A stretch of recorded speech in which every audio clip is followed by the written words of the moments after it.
২৪ বর্গ কিলোমিটার জায়গায় ১৩ লাখ মানুষ। এটা নিউ ইয়র্ক সিটির চেয়েও ৪ গুণ বেশি ঘন। এটা কোনো সাধারণ শহর না, এটা কক্সবাজার, পৃথিবীর সবচেয়ে বড় শরণার্থী শিবির, যেখানে একটা পুরো জনগোষ্ঠী বেঁচে থাকার লড়াই করছে। তো এই শিবিরের আসল চেহারাটা ঠিক কেমন? চলুন এর গভীরে গিয়ে দেখি। এখানকার বাস্তব পরিস্থিতি আমাদের কল্পনারও অনেক বাইরে। একবার ভাবার চেষ্টা করুন, প্রতি বর্গ কিলোমিটারে প্রায় ৪৭,০০০ মানুষ গাদাগাদি করে বাস করছে। এটা পৃথিবীর সবচেয়ে ঘন বসতিপূর্ণ জায়গাগুলোর একটা। মানে নিউ ইয়র্কের মতো ব্যস্ত শহরের চেয়েও ৪ গুণ বেশি মানুষ এখানে। এই চাপের মাত্রাটা সত্যি বলতে কল্পনা করাও কঠিন। মনে হবে যেন নিঃশ্বাস নেওয়ার মতো জায়গাও নেই। এই বিশাল এলাকাটা আসলে ৩৪টা আলাদা ক্যাম্পের একটা জটিল জটলা। আর ঘর বলতে শুধু বাঁশ আর ত্রিপলের ছাউনি।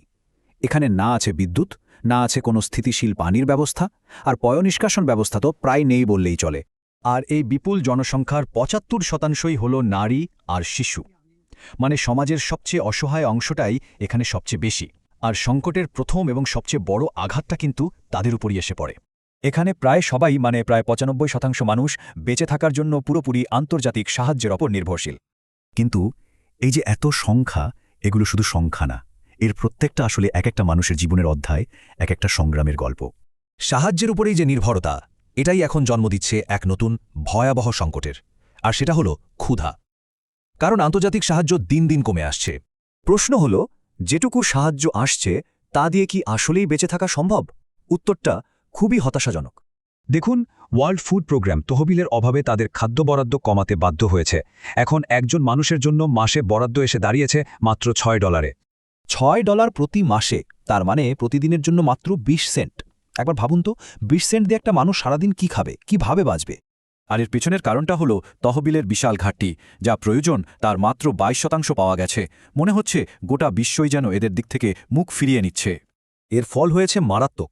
মাত্র ১ বছরের মধ্যে তীব্র অপুষ্টির হার ২৭% বেড়ে গেছে। বিশেষ করে শিশুরা, তারা মৃত্যুর দিকে ঝুঁকে পড়ছে। আবারও বলছি, এই সংখ্যাগুলো জাস্ট কোনো সংখ্যা নেই, এগুলো প্রত্যেকটি এক একটি মানুষের জীবনের অধ্যায়, এক একটি ক্ষুধার্ত শিশুর মুখ। শুধু ক্ষুধাই নয়, বিপদ এখানে সব দিক থেকে আসে। আগুন, বন্যা আর নানা ধরনের রোগ, মানে বাঁচার লড়াইটা এখানে বহুমুখী। আগুন লাগাটা এখানে কোনো বিচ্ছিন্ন ঘটনা না, এটা যেন একটা নিয়মিত দুঃস্বপ্ন। প্রায় প্রতি বছরই আগুন লাগে, আর হাজার হাজার মানুষ তাদের শেষ সম্বলটুকুও হারায়। এরপর বর্ষা এলেই শুরু হয় বন্যা আর পাহাড় ধসের ভয়। তার ওপর ডিপথিরিয়া, হেপাটাইটিস সি এর মতো রোগের প্রাদুর্ভাব তো আছেই, আর ম্যালেরিয়া আর ডেঙ্গু তো এখানকার নিত্যদিনের সঙ্গে। আর এই প্রত্যেকটা দুর্যোগের পেছনে যে সংখ্যাগুলো, এগুলো জাস্ট কোনো সংখ্যা নেই, গুলো প্রত্যেকটি এক একটি মানুষের জীবনের অধ্যায়। প্রতিটি দিনই তাদের জন্য এক একটা যুদ্ধ।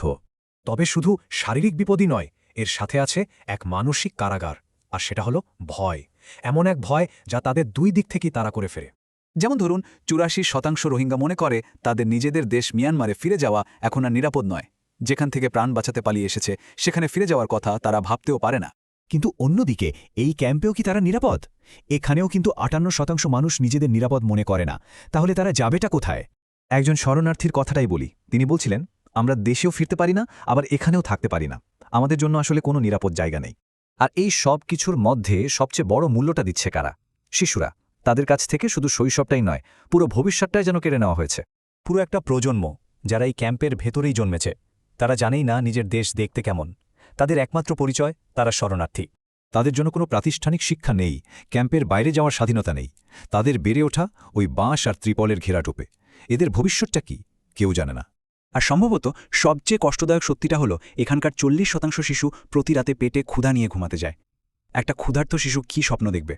আর সবচেয়ে উদ্বেগের বিষয় হলো, এই সংকট কিন্তু এক জায়গায় থেমে নেই, বরং এটা আরও বাড়ছে, আরও জটিল হচ্ছে, পরিস্থিতি নিয়ন্ত্রণের বাইরে চলে যাচ্ছে। তার প্রমাণ চান?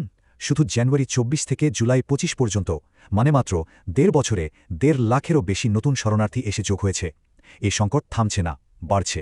একটা পুরো প্রজন্ম বেড়ে উঠছে ক্ষুধা আর হতাশাকে সঙ্গী করে। তারা এমন এক পরিস্থিতির খাঁচায় বন্দী, যে খাঁচাটা দিন দিন শুধু ছোটই হয়ে আসছে।